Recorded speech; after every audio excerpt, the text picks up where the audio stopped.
The Galactic Council chamber was a spectacle of alien architecture, an amalgamation of shimmering crystal and pulsating bioluminescent vines that coiled along the walls in intricate patterns. Delegates from hundreds of species filled the space, their voices a cacophony of clicks, growls, and melodious tones as they debated the latest reports from the far reaches of the galaxy. At the heart of the commotion stood Council Speaker Walter, a towering insectoid with multifaceted eyes that reflected the room's lights like fractured rainbows. His mandibles clacked sharply, demanding silence, as the topic on the agenda was too extraordinary to be drowned out by petty squabbles. The room fell silent as Walter raised one of his many clawed limbs, the shimmer of authority resonating through his every movement. "The reports are not to be dismissed as mere anomalies," Walter declared, his voice reverberating through the chamber like a low hum of thunder. "For the first time in recorded galactic history, we have encountered a species capable of surviving on worlds classified as universal solvent death zones. It defies every biological law we know." A ripple of murmurs spread through the council chamber. Species with forms composed of silicon gases and even plasma expressing disbelief and skepticism. A delegate from the Amphiroth species, their body resembling a constantly shifting pool of liquid, hissed with indignation. "It is impossible. Nothing can withstand the destructive properties of such environments. Even our kind disintegrates in seconds." Walter's mandibles twitched, betraying his unease before continuing. "The species in question calls themselves humans, originating from the star system Sol. Their emissary will arrive shortly to address these claims directly."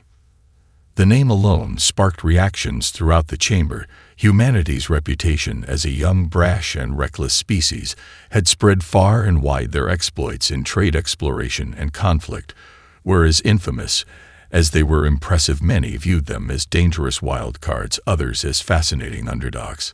Before the debate could resume, the massive double doors of the chamber hissed open, revealing the human emissary, Commander Nathaniel Hayes. He strode into the room with a kind of deliberate confidence that bordered on arrogance, his crisp black and silver uniform catching the light with every step. His expression was calm, but his eyes were sharp, taking in the assortment of alien life with calculated interest. Nathaniel Hayes stood out like an ember in the void, his features rugged but composed. His presence alone seemed to unsettle the room. Further silence followed him as he approached the central podium, every footfall echoing in the cavernous chamber. Council Speaker Walter addressed him with a tone laced with suspicion and curiosity. "Commander Hayes, welcome to the Council. You are here to explain what many here believe to be fabrications or misunderstandings regarding your species' biological capabilities." Nathaniel paused at the podium, letting the weight of the moment settle over him. His gaze swept across the chamber, meeting dozens of alien eyes of all shapes and configurations. Then, with an easy smile that was equal parts charm and defiance, he replied, "Believe me when I say nothing has been misunderstood. What you've heard is true. Humans are immune to water." The chamber erupted with chaos. Once again, voices raised in disbelief, shock, and outrage. Some delegates demanded proof, others called for immediate sanctions against Earth for withholding such crucial biological knowledge. Nathaniel stood unshaken, letting the noise wash over him like waves on a shore. When the uproar refused to settle, Speaker Walter slammed a massive claw against the podium, the impact reverberating like a cannon blast. "Enough," he roared. "We will hear the human out. Commander Hayes, you may proceed. But know this, the truth you speak must stand against the scrutiny of this council." Nathaniel's smile widened slightly, and his voice was calm as he replied, "Then let's get started, shall we?" Nathaniel stood at the podium, his easy demeanor a stark contrast to the swirling tension around him. The Galactic Council, comprised of species who had long considered themselves superior, leaned in with a mix of curiosity and skepticism. Their gazes burned with questions, their postures coiled with disbelief. The truth about humanity had become a spark in the galaxy, lighting fires of both fascination and fear. Nathaniel adjusted his uniform, his movements deliberate, his eyes sharp. He was not here to beg for understanding, but to deliver facts, cold and undeniable. "Let me start at the beginning," Nathaniel said, his voice steady and strong. "Our species comes from a planet We call Earth a world where water covers 70% of the surface, where our survival depends on mastering that element, where evolution forged us to endure it. The Ampharoth delegate hissed, their liquid form quivering in agitation. Do you expect us to believe your species evolved to thrive in a substance that annihilates the molecular structure of nearly every other species here? It is preposterous and affront to science. Nathaniel raised a brow, the faintest smirk playing on his lips. Would you like me to demonstrate right here, right now? His words hung in the air, a challenge as sharp as any blade. The chamber buzzed with murmurs. Some delegates nodded eagerly, craving proof. Others recoiled, fearing what such a demonstration might reveal. Walter's multifaceted eyes narrowed as he raised a claw to silence the room. Commander Hayes, this council values empirical evidence over rhetoric. Provide your explanation first, and we will judge its merit. Nathaniel nodded, stepping aside to reveal a small device he carried with him. A holographic projector flickered to life, displaying a vivid image of Earth. Its vast oceans sparkled under a golden sun, rivers carved through lush green landscapes, and rain poured from heavy clouds. This is our home, Nathaniel explained. Our ancestors did not merely survive on this world. They thrived because they adapted to it. Our bodies are over 60% water. It flows through our veins, fuels our cells, and shapes our very biology. What you see as a universal solvent, we see as life itself. The room erupted in whispers again, alien voices layered with doubt and astonishment. Nathaniel continued unperturbed. And because water is fundamental to us, we have spent millennia mastering it. We swim in it, bathe in it, drink it. It is not our enemy, it is our ally. Dr. Vrose, a rigid crystalline being from the Hylathan system, clicked their sharp appendages in disdain. Mastery of an element does not equal immunity to its dangers. What about hypersaturated environments or chemically reactive compounds that dissolve even the most durable materials? Nathaniel chuckled lightly. You mean like the oceans of Aquaric 7 or the acid rainstorms on Glesis IV? Humans have explored those worlds too, and we came back alive.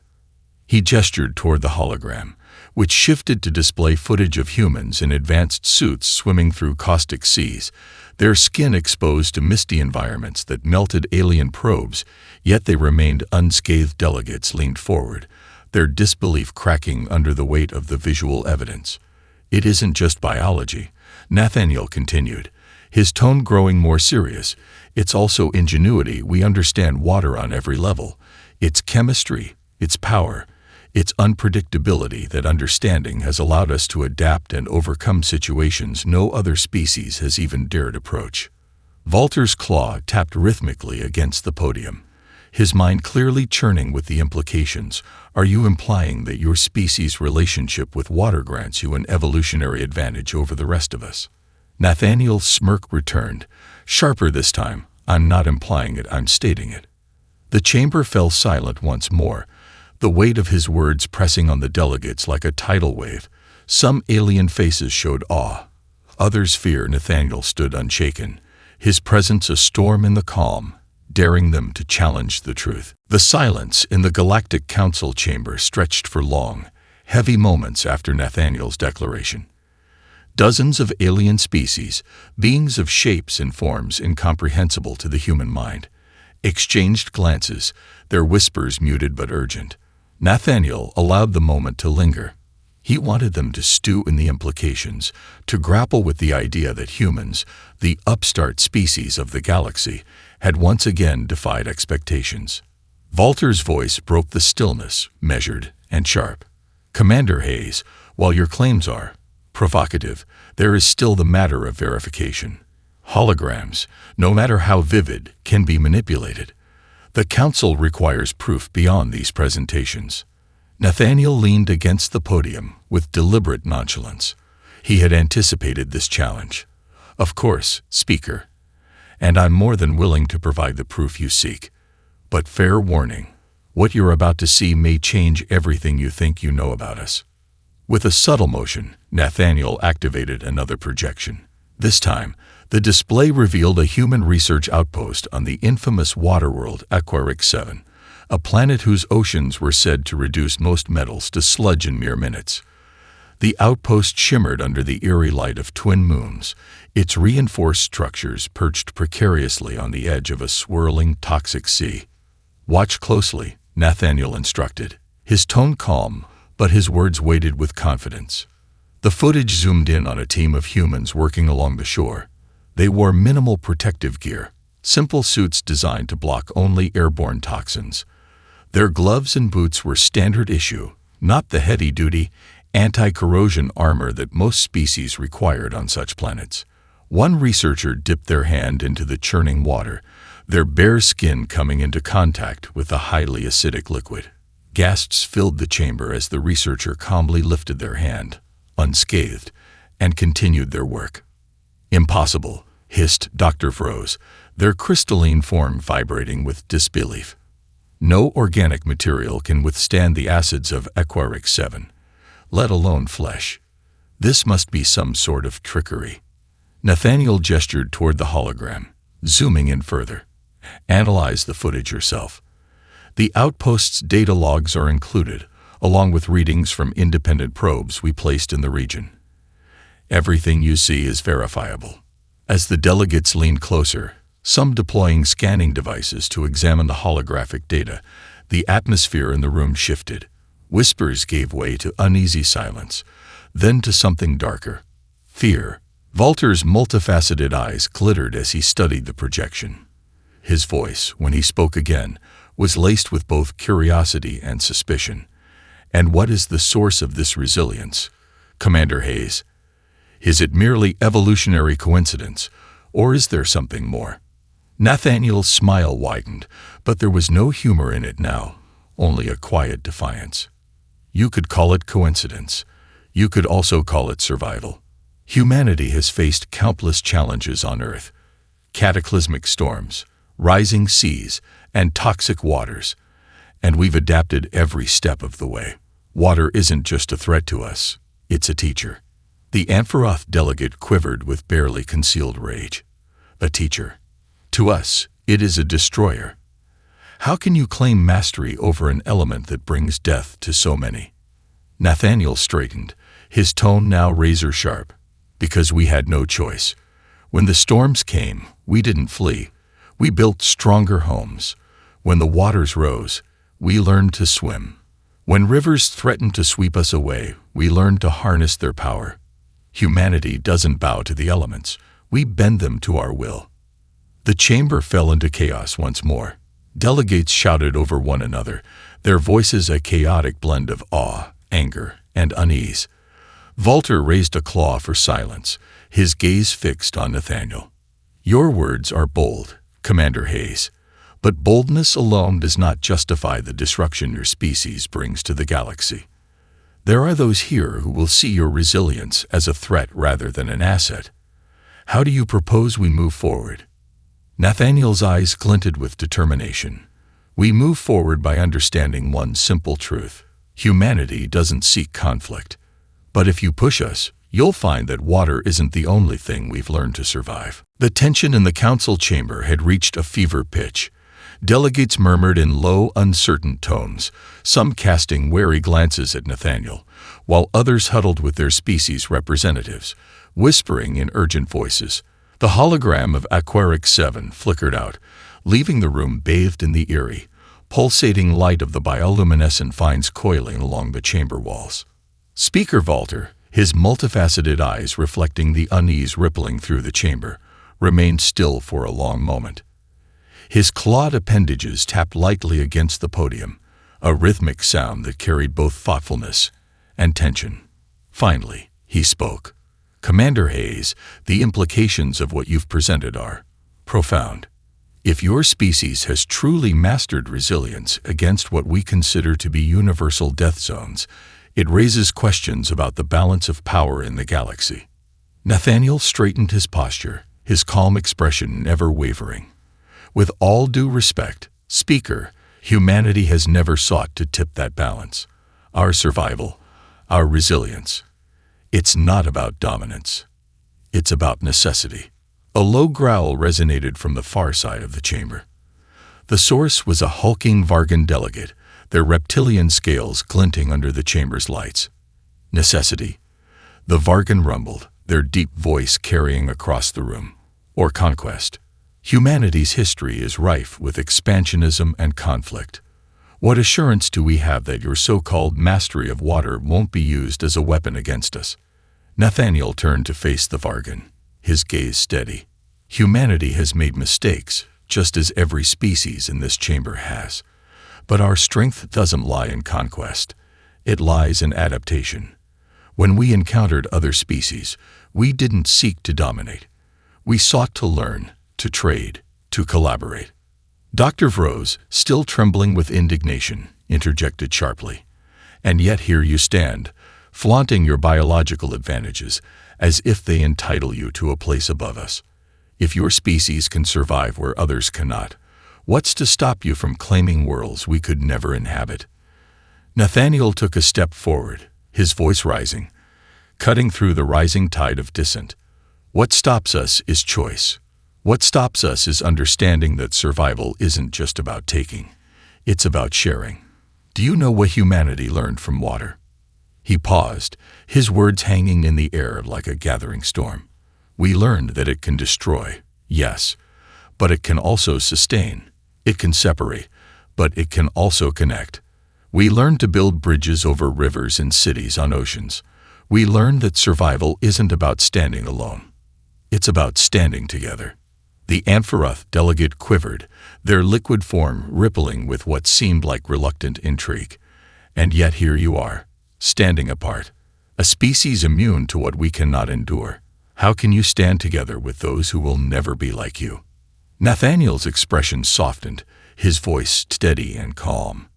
You think our immunity separates us, but it doesn't. It just gives us a chance to explore what others can't, to reach places no one else can. And when we do, we don't shut the door behind us. We open it wider. The chamber fell silent again. For a moment, the weight of Nathaniel's words seemed to sink into the gathered delegates. Even Speaker Walter appeared contemplative, his claw tapping slowing to a stop. Finally, Walter spoke, his tone measured. Your words are compelling, Commander Hayes. But words alone cannot resolve the unease your species has sown here today. If humanity's survival is truly a force for collaboration, then prove it. Nathaniel's smirk returned, subtle but confident. That's exactly what I intend to do. But to prove it, we're going to need to go somewhere no one else has dared. Walter's mandibles clicked in interest. And where would that be?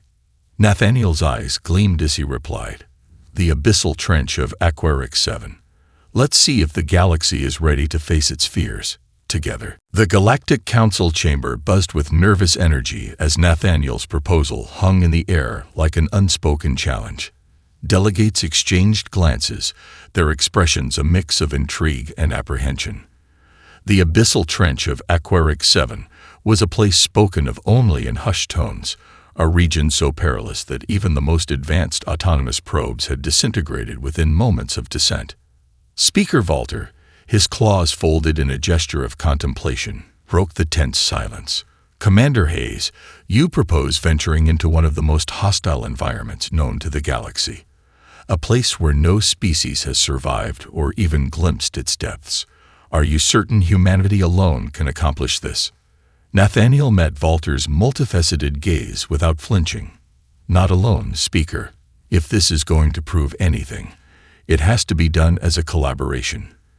Humanity may lead the way, but we'll need the expertise and insight of the other species here to succeed. The chamber erupted into a cacophony of voices. Some delegates dismissed the idea as reckless folly, while others saw it as an opportunity to unravel mysteries that had eluded the galaxy for millennia. The Ampharoth delegate, their liquid form swirling with skepticism, spoke up. You expect us to risk resources, technology, and lives on this expedition. To trust your species in an environment only you can withstand. Nathaniel's voice rose above the noise, steady and persuasive. That's exactly what I expect. If we want to move past fear and suspicion, we need to face this challenge together. Humanity will provide the resilience, but we can't do this without your wisdom, your science, your vision." Dr. Vrose's crystalline form shimmered faintly, their tone dripping with condescension. "And if this endeavor fails, Commander?" "What then?" Nathaniel smirked faintly. "Then at least we'll have proven one thing. That humanity isn't afraid to try, even when the odds are stacked against us." Walter's mandibles clicked thoughtfully, and he raised a claw to silence the chamber. "Enough. The proposal is risky, but the potential knowledge gained from such an expedition is immeasurable. The Council will vote on whether to approve this mission." The vote was tense, with factions split between doubt and curiosity. When the results were tallied, the decision was clear. The mission would proceed. A joint task force of scientists, engineers, and explorers from various species would accompany humanity into the depths of the abyssal trench. Preparations began immediately. In the following weeks, the Council's finest minds collaborated to design a vessel capable of withstanding the trench's crushing pressures and acidic environment. The design integrated human innovations with alien technology, resulting in a sleek, reinforced submersible outfitted with adaptive shielding and specialized probes. On the day of the launch, the joint crew gathered at Aquaric 7's research station. Nathaniel stood at the helm of the mission, addressing the diverse team assembled before him. "Today, we do more than explore uncharted territory," he began, his voice carrying the weight of the moment. "We prove that resilience isn't just a human trait, it's a universal one." The submersible descended into the trench, the world above fading into darkness as the depths swallowed them whole. Alien monitors displayed readings that fluctuated wildly, the environment growing increasingly hostile with every meter. The joint crew worked seamlessly, sharing knowledge and strategies as they faced challenges none had ever encountered before. Then, as they neared the trench's heart, the sensors detected something unexpected, a faint but distinct energy signature. The crew exchanged tense glances. What could survive, or thrive, in a place like this? Nathaniel's eyes narrowed as he studied the readings. "Looks like we're not just making history," he murmured. "We might be rewriting it." The submersible's interior was bathed in a dim, pulsating glow from its control panels, the only light breaking the oppressive darkness of the trench outside. The energy signature grew stronger with every passing moment, its patterns irregular yet undeniably deliberate. Nathaniel stood at the helm, his eyes fixed on the monitors while the alien crew members murmured in awe and unease. "Adjust shields," Nathaniel ordered, his voice calm but resolute. "We don't know what's ahead, but I want this vessel ready for anything." The Ampharoth scientist, a shimmering entity named Thera, floated closer to the console, their liquid form rippling with agitation. "This energy, its frequency, resonates unlike anything we've encountered before. It feels alive." Dr. Vrose, ever skeptical, clicked sharply from their crystalline form. "Alive? Preposterous. Energy signatures don't feel anything. Let's not allow human theatrics to infect our logic." Thera turned their swirling form toward Vrose, their tone firm. "This isn't about theatrics. It's about instincts. Instincts honed by species like mine, who sense energy at a molecular level. Something is here, and it's responding to us." Nathaniel interjected before the argument could escalate. "Whether it's alive or not, we're close enough to find out. Prepare the external probes and increase scan resolution. Let's get eyes on whatever's down there." As the crew complied, the vessel shuddered, a subtle vibration that seemed to pulse in time with the energy signature. Everyone froze for a moment, the stillness broken only by the soft hum of machinery. Then the external cameras activated, projecting a grainy image onto the central screen. At first, all they saw was a swirl of sediment and shadows. Then, through the murk, shapes began to emerge, organic, massive, and faintly luminescent. Tendrils, translucent and flowing like underwater currents, surrounded a central structure that pulsed with the same energy the sensors had detected. "It's a living organism," Thera whispered, their voice tinged with both awe and fear. a biomechanical entity adapted to thrive in conditions we thought impossible. Vrose's crystalline body flickered, their voice sharp but wavering. Biomechanical. That would imply intelligence, or worse, purpose. Nathaniel leaned closer to the screen, his eyes narrowing. Let's not jump to conclusions. Run a spectral analysis. If it's intelligent, we need to approach with caution. As the crew worked, the vessel trembled again, more violently this time. The tendrils seemed to react to their presence, undulating in a way that was eerily deliberate. The readings on the monitor spiked, showing a surge in electromagnetic activity. Walter's image appeared on a holographic communication link, his multifaceted eyes glinting with urgency. "Commander Hayes, what is happening? The Council is monitoring your progress, and our sensors are picking up massive energy fluctuations." Nathaniel didn't look away from the screen. "We found something alive, speaker, something that shouldn't exist, and it's reacting to us." Before Walter could respond, a deep, resonant hum filled the vessel, vibrating through every surface. The lights flickered, and for a moment, the crew froze in collective dread. Then the monitors displayed something new, symbols, intricate and alien, forming on the surface of the central structure. Thera gasped. "It's communicating." Nathaniel turned to the crew, his expression a mix of determination and caution. "We've come this far to prove humanity's resilience. Now it's time to prove our willingness to understand. Open a channel. Let's see if it's willing to talk." The tension in the room was palpable as the crew worked to establish a communication link.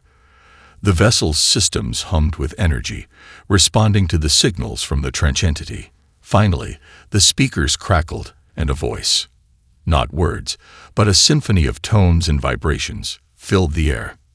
Nathaniel stepped forward, his voice calm yet charged with significance. "This is Commander Nathaniel Hayes of the United Galactic Expedition. We come in peace. Can you understand us?" The response came not as a sound but as a pulse, a wave of energy that rippled through the vessel and into the crew's very beings. It was more than an answer. It was an invitation. Nathaniel exchanged a look with Thera and Vrose, the weight of the moment reflected in their expressions. Whatever lay ahead, humanity and the galaxy had crossed a threshold into the unknown. The energy pulse reverberated through the submersible, setting every sensor alight and leaving the crew in stunned silence. It was as if the trench itself had spoken, its voice ancient and resonant, bypassing language and cutting directly into the mind. For a moment, no one moved, each member of the crew grappling with the magnitude of what they had just experienced. Nathaniel broke the silence, his voice calm but firm. "Everyone focus. We've established contact, but we need to figure out how to respond." Thera, their shimmering form rippling with what seemed like nervous excitement, floated closer to the communication console. "Commander, this pulse, it's more than just sound. It carries patterns, structures, mathematical sequences interwoven with what I can only describe as emotional resonance." Dr. Vrose, uncharacteristically quiet, studied the readings with a faint glimmer of awe in their crystalline form. "The patterns are impossibly complex. This is no accident. Whatever this being is, it operates on a level of intelligence we've never encountered." Nathaniel's jaw tightened as he studied the screen, the symbols glowing faintly as if waiting for their reply. "Then let's not waste time. Thera, can you decode the emotional resonance?" Thera hesitated, their liquid form trembling slightly. "I can try, but this isn't like anything I've analyzed before. It's as if it's speaking with layers, combining intention and information into a single wave." "Do your best," Nathaniel urged, his tone encouraging but urgent. "This might be our only chance to show them we're here to understand, not to harm." As Thera worked, the submersible trembled again, the tendrils of the trench entity moving closer. They didn't touch the vessel but seemed to envelop it in a cocoon of light and energy, their movements deliberate and almost protective. The crew watched in tense silence until Thera finally spoke, their voice trembling with excitement and fear. "I think I've deciphered part of it. The message isn't hostile. It's inquisitive, curious about us, about why we've come." Nathaniel nodded, relief flickering across his face. "Good. Let's give it an answer. What do we have that shows collaboration, diversity, everything this mission represents?" Vros, their crystalline form gleaming faintly, interjected. "The submersible itself. It's a fusion of our technologies, a symbol of unity. If the entity is as intelligent as it seems, it might understand that." Nathaniel considered this and nodded. "Good thinking. Thera, can we encode that into a response? Show it the design, the collaboration that went into making this expedition possible." Thera worked quickly, their liquid tendrils flowing across the console. Moments later, the submersible emitted its own pulse of energy, a carefully crafted wave that carried schematics, data, and imagery of the joint effort that had brought them to the trench. The response was immediate. The tendrils surrounding the vessel began to glow more brightly, their movements shifting from cautious to almost joyful. The symbols on the central structure morphed, their patterns becoming simpler, more recognizable. Thera gasped. "It's learning from us, adjusting its communication to match our understanding." Nathaniel's gaze remained fixed on the screen, his voice steadied despite the weight of the moment. "Then let's keep going. Ask it who it is, what it wants. If it's been waiting down here, maybe it's been waiting for someone like us." Thera sent another pulse, this time encoded with questions about the entity's nature and purpose. The trench responded with a surge of energy, flooding the submersible's systems with information. Images, sensations, and impressions filled the screens, painting a picture of something ancient and profound. A being that had existed in isolation for eons, observing the galaxy but unable to leave its hostile environment. "It's not just intelligent," Thera whispered. "It's lonely." Nathaniel's expression softened, his voice tinged with wonder. "Then we're not just explorers. We're ambassadors for a galaxy it's never known." The crew exchanged glances, a sense of unity settling over them as they prepared for the next step. They had come to prove humanity's resilience, but now they faced a greater challenge, proving the galaxy's capacity for connection. The trench pulsed with life as the alien entity's energy waves resonated through the submersible. Each pulse was layered with intricate data, visuals of vast galactic phenomena, and a palpable undercurrent of yearning. It was clear now, this being had observed the galaxy from its dark, crushing depths for millennia, unable to interact, unable to join. Nathaniel stood at the helm, his gaze steady as the monitors flashed with incomprehensible complexity. He knew this was no longer just an expedition. It was a moment that would define humanity's place in the cosmos. Thera, their liquid form shimmering with intensity, broke the silence. "Commander, the patterns are shifting again. It's asking us something." Nathaniel leaned forward. "What is it asking?" Thera hesitated, their form trembling slightly. "It's hard to translate, but the closest approximation is, what is your purpose?" The crew exchanged tense glances. It was a question that felt both profound and daunting. Nathaniel straightened, his voice calm but weighted with meaning. "Send this back. Our purpose is to connect, to understand, and to grow." Thera encoded the message and sent the pulse. The submersible shuddered as the entity responded, its tendrils glowing brighter and wrapping closer around the vessel. The monitors filled with images again, but this time, they were different. Scenes of thriving ecosystems, advanced civilizations, and interstellar unity. Thera gasped, their voice barely above a whisper. "It's showing us what it dreams of, a galaxy where it's not alone." Nathaniel's expression softened. "And maybe, after today, it won't have to be." Vros's crystalline body glimmered faintly as they studied the new data. "Commander, if this entity truly dreams of connection, then perhaps it seeks a way to leave the trench, to join the galaxy." Nathaniel considered this, his mind racing. But how? It's adapted perfectly to this environment. If it leaves, it might not survive. Thera interjected, their tone excited. Unless we help it, if we integrate its biology with the advanced tech we've brought, we could create a biomechanical interface, something that allows it to exist beyond the trench without losing its essence. The idea hung in the air, bold and dangerous. Vro's crystalline surface flickered with skepticism. That's assuming it agrees to such a transformation. And even if it does, the process could destabilize the trench. Nathaniel's gaze never wavered. If it wants to try, we owe it the chance. This mission was always about proving what's possible, about resilience, not just for humanity, but for all of us. Thera worked quickly, encoding the proposal into a pulse. The entity responded almost immediately, its tendrils vibrating with a frequency that felt like hope. It was willing to trust them. The crew set to work, combining their knowledge and technology with the entity's bioluminescent material.